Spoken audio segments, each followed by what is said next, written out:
తెలంగాణ తలసరి ఆదాయం ఏటా పెరుగుతోందని గత పాలకులు ప్రచారం చేస్తూ వచ్చారు. ఆదాయం 3 జిల్లాల బిలియనీర్లదైతే దాన్ని అందరికీ ఆపాదిస్తూ ఏండ్లుగా ప్రచారం చేస్తున్నారు. రంగారెడ్డి, హైదరాబాద్, సంగారెడ్డి జిల్లాలో real estate, construction, IT, pharma, trade, hotels రంగాల వల్ల తలసరి ఆదాయం ఎక్కువగా ఉంది. మిగతా 24 జిల్లాల్లో 2.5 లక్షలు, మరో 8 జిల్లాల్లో 2 లక్షల లోపే ఆదాయం ఉంది. వీటిని పరిగణలోకి తీసుకోకుండా కేవలం 3 జిల్లాల్లోని తలసరి ఆదాయంతో తెలంగాణ రిచెస్ట్ స్టేట్ గా చెప్పుకుంటున్నారు. కానీ రాష్ట్ర పరిస్థితులు వేరుగా ఉన్నాయి.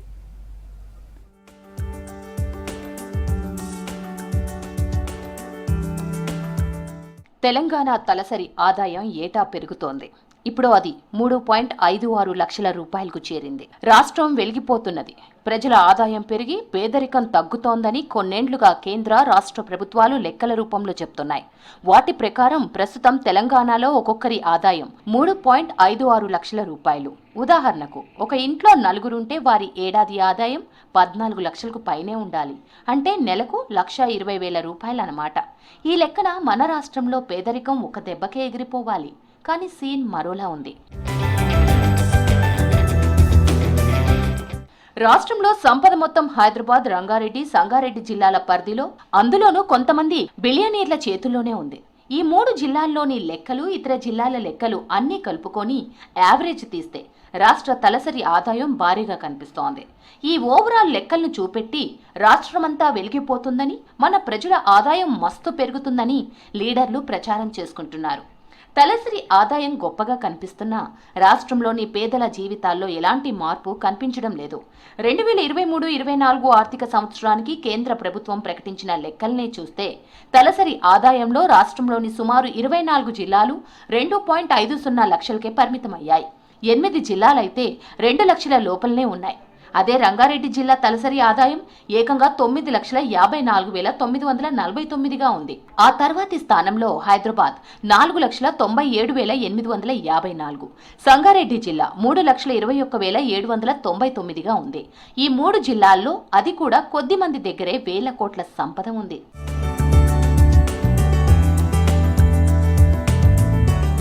రెండు 2023-24 ప్రాథమిక అంచనాల ప్రకారం తలసరి ఆదాయంలో తెలంగాణ దేశంలోనే టాప్లో నిలిచింది.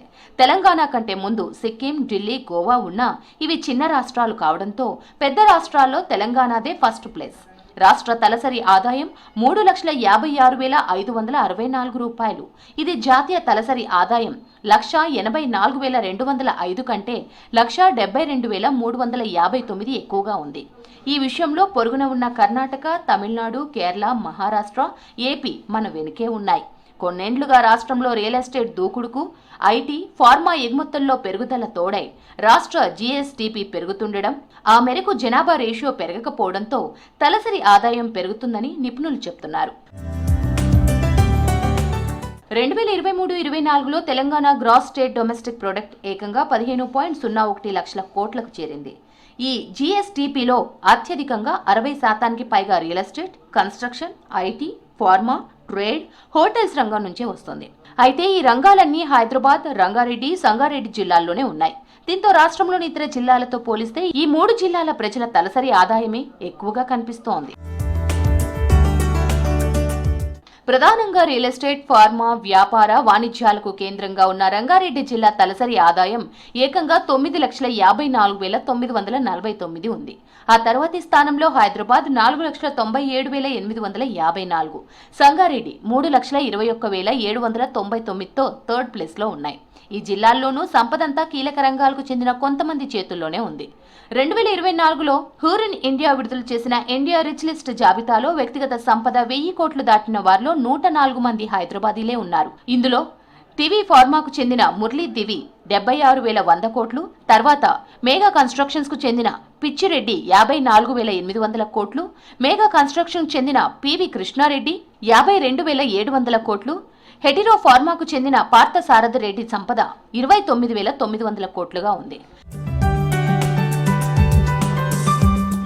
ఇలా హైదరాబాద్, రంగారెడ్డి జిల్లాల పరిధిలో లక్షల కోట్ల సంపద కొద్ది మంది చేతుల్లో ఉండడం, అదంతా అనివార్యంగా రాష్ట్ర ఆదాయంలో కనిపిస్తుండడం వల్లే తెలంగాణ తలసరి ఆదాయం దేశంలోనే ఎక్కువ కనిపిస్తోంది.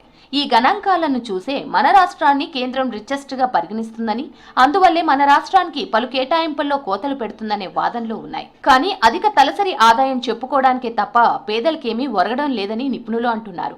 జిల్లాల వారీగా చూసినప్పుడు హైదరాబాద్, రంగారెడ్డి, సంగారెడ్డి జిల్లాలను మినహాయిస్తే 24 జిల్లాల్లో 2.50 లక్షల లోపు, 8 జిల్లాల్లో 2 లక్షల లోపే తలసరి ఆదాయం ఉందనే లెక్కలను గుర్తు చేస్తున్నారు.